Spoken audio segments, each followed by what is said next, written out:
To change notification sound for custom sound alert in Samsung Galaxy S23 Ultra, swipe down the top of the screen and then tap setting icon. Scroll down the screen to find accessibility.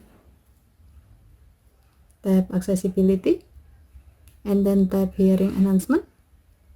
Tap sound notification and then tap open sound notification. Next, tap the setting icon at the top right. Under preferences section, tap sound types. While the alert for sound notification is set to allow sound and vibration, tap notification categories. Next, scroll down the screen. Under other section, tap custom sound.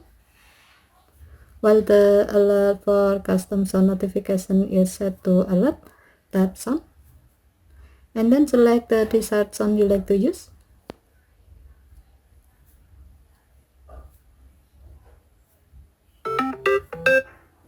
Tap the back button.